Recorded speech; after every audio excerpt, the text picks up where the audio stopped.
अभिवादन स्वीकार कीजिए। ब्रजेश मिश्रा का आप देखना शुरू कर चुके हैं द डिबेट। बहनों भाइयों, 53 घंटे हो गए हैं, लेकिन महंत नरेंद्र गिरी जी महाराज की मौत कैसे हुई, हत्या या आत्महत्या, अब तक ये राज है। और ये राज पुलिस चाहे तो इस पर से पर्दाफाश कर सकती है, लेकिन पता नहीं वो कौन से रहस्यमयी कारण हैं कि अब तक रिपोर्ट सार्वजनिक नहीं की जा रही है। ये चिंता का विषय है। पूरा देश जानना चाहता है कि महंत जी ने की हत्या हुई या उन्होंने आत्महत्या की। बहनों भाइयों, आपको पता होगा कि पिछले 53 घंटों से देश के भीतर सनातन धर्म के करोड़ों अनुयायी, हिंदू धर्म के उपासक, साधु संत समाज, अखाड़ा समाज, मीडिया और समाज का हर प्रबुद्ध तबका इस सवाल का जवाब चाहता है कि महंत 1008 श्री नरेंद्र गिरी जी महाराज की मृत्यु कैसे हुई। अखाड़ा परिषद के अध्यक्ष नरेंद्र गिरी जी महाराज की हत्या हुई या उन्होंने आत्महत्या कर ली।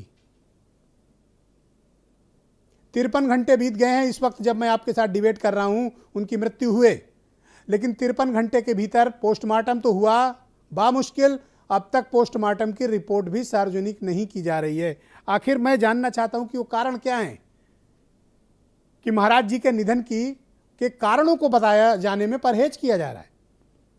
अगर आत्महत्या है, जैसा कि पुलिस अधिकारी रट लगाए हुए हैं, आप किसी भी पुलिस अफसर से प्रयागराज में बात करें तो आपको यह बताते मिलेंगे कि महाराज जी ने आत्महत्या कर ली। घटना के आधे घंटे के अंदर आईजी ने स्टेटमेंट दे दिया था, बिना जांच के, बिना पोस्टमार्टम के। आज भी सब यही कह रहे हैं कि उन्होंने आत्महत्या कर ली। अगर उन्होंने आत्महत्या की तो पोस्टमार्टम रिपोर्ट पब्लिक डोमेन में क्यों नहीं लाई जा रही।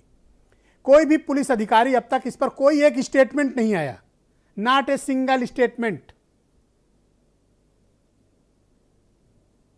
कारण क्या है? उनकी मौत को इतना राज क्यों रखा जा रहा है, इतना रहस्य क्यों पैदा किया जा रहा है? क्या है जो छिपाया जा रहा है, और कौन है जिसको बचाया जा रहा है, और कौन है जिसको गद्दी दिलाई जा रही है? क्या इसके पीछे कोई बहुत बड़ी साजिश है, या फिर महाराज जी ने वाकई में आत्महत्या कर ली, जैसा कि पुलिस अफसर घटना के दिन से दावा करते ही चले आ रहे हैं? यह पहली ऐसी घटना है जिसकी व्यापक जांच हुए बिना पुलिस अधिकारी बयान पर बयान दे रहे थे कि उन्होंने आत्महत्या कर ली। मैंने कभी नहीं देखा कि इतने हाई प्रोफाइल मामलों में बिना इन्वेस्टिगेशन के लगातार हर कोई यही रट लगाए हो कि आत्महत्या आत्महत्या आत्महत्या, जबकि महाराज जी के अनुयायी ये बताते हैं कि उनको इतना लिखना पढ़ना आता ही नहीं था। 8 पन्ने 9 पन्ने का सुसाइड नोट कम वसीयतनामा, जिसमें किसको जेल जाना यह भी लिख दिया, किसको गद्दी मिलनी यह भी तय कर दिया, नंबर 2 पे कौन रहेगा यह भी तय कर दिया, पैसा किसको मिलेगा, कमरे की चाबी किसको दी जाए, यह तक तय था। और यह पहला ऐसा सुसाइड नोट है, तथाकथित सुसाइड नोट, जिसकी अब तक कोई फोरेंसिक रिपोर्ट तक पुलिस ने नहीं जारी की। अगर यह महाराज जी द्वारा लिखा गया है तो प्रयागराज पुलिस को एक पब्लिक प्रेस कॉन्फ्रेंस आके एक पब्लिक स्टेटमेंट देना चाहिए। मैं जानना चाहता हूं कि 53 घंटे बीत जाने के बाद भी कोई ऑफिशियल स्टेटमेंट पुलिस क्यों नहीं दे रही है। आज हमने एडीजी लॉ एंड ऑर्डर से यह सवाल पूछाया, बिना जवाब दिए उठकर चले गए वो। 53 घंटे से पूरा देश एक सवाल का जवाब चाहता है और आप उस जवाब से कन्नी काटते घूम रहे हैं। तो बहनों भाइयों, आप मुझे बताइए, शक होगा कि नहीं होगा, डाउट होगा कि नहीं होगा? आप स्वयं पूछिए अपने मन से, क्या आपके मन में सवाल है कि नहीं कि महाराज जी की हत्या हुई या उन्होंने आत्महत्या की? और 53 घंटे के बाद क्या उनके करोड़ों अनुयायियों को यह जानने का हक नहीं है? क्या विद्वत जन और 13 वो अखाड़े जिनके वो अध्यक्ष थे महंत जी, क्या उनको जानने का हक नहीं है कि महाराज जी की हत्या हुई या उन्होंने आत्महत्या की? एक डिप्टी एसपी से जांच कराई जा रही है, आरोप तो बड़े बड़े अफसरों पे भी लग रहे हैं।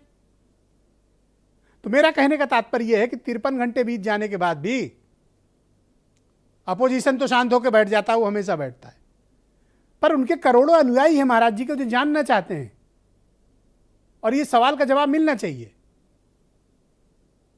आपने कभी ऐसा जीवन में देखा कि कोई सुसाइड नोट इतना लंबा हो और उसके हर पन्ने के आखिरी में दस्तखत हो, जैसे कि रजिस्ट्री के पेपर में होते हैं? और अगर यह वाकई में पत्र महाराज जी ने लिखा है तो पुलिस को किस बात का संकोच है और किस बात का डर है, और क्या है जो छिपाया जा रहा है? आप पब्लिक डोमेन में आइए, एक प्रेस कॉन्फ्रेंस करिए और बता दीजिए कि ये तथाकथित सुसाइड कम वसीयतनामा किसका है। पोस्टमार्टम रिपोर्ट में क्या आया है, फाइंडिंग्स तो बताई जानी चाहिए। जनता को गुमराह क्यों किया जा रहा है, अंधेरे में क्यों रखा जा रहा है, एक सबके मन में सवाल क्यों, भ्रांति क्यों?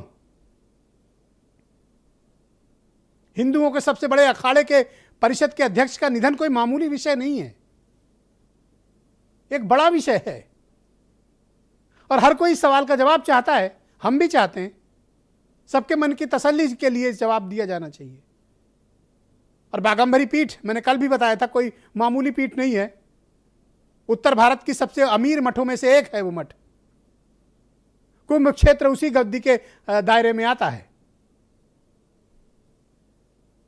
और महंत जी अखाड़ा परिषद के अध्यक्ष, 13 वो बड़े अखाड़े सनातनियों के, उनके अखाड़ों के अध्यक्ष, और उनके निधन पर ऐसी खामोशी। जिनके दरवाजे पर संतरी से लेकर मुख्यमंत्री तक खड़े रहते हों, वो बेचारे मर गए या मार दिए गए। कोई ये तक बताने को तैयार नहीं कि बेचारे मरे कैसे। सोचिए उनका प्रभाव क्या था कि भारत के गृह मंत्री उनके यहां जाते थे।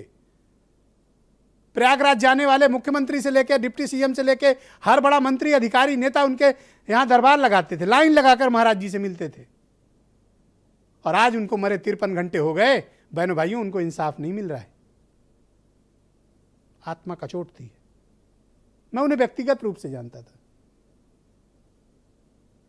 मैं भी सवाल उनकी तरफ से, उनके अनुयायी होने के नाते पूछना चाहता हूं कि महाराज जी की हत्या हुई या आत्महत्या की उन्होंने? और जो उनका तथा कथित सुसाइड नोट कम वसीयतनामा है, आपने देखा होगा कि उसमें तमाम जगह 20-25 जगह काटा पीटा गया है। अब ये सो कॉल्ड है, अब उन्होंने लिखा है नहीं लिखा नहीं जानते, लेकिन उनके कई समर्थक, अनुयायी, भक्तजन, चेले, साथी, सहयोगी ये बताते हैं महाराज जी कभी इतना लिखते पढ़ते नहीं थे, दस्तखत बड़ी मुश्किल से करते थे। तो ये क्या है? क्या राज है जो छिपाया जा रहा है और किसको बचाया जा रहा है और गद्दी दिलाई किसको जा रही है? थोड़ा सा सोचिए आप लोग, सही जगह तक आप पहुंच जाएंगे। कुछ बयान सुनिए आप। सुना तो मुझे बड़ा आश्चर्य हुआ कि ऐसा महापुरुष कैसे आत्महत्या कर सकता है। आत्महत्या का कोई सवाल ही नहीं था।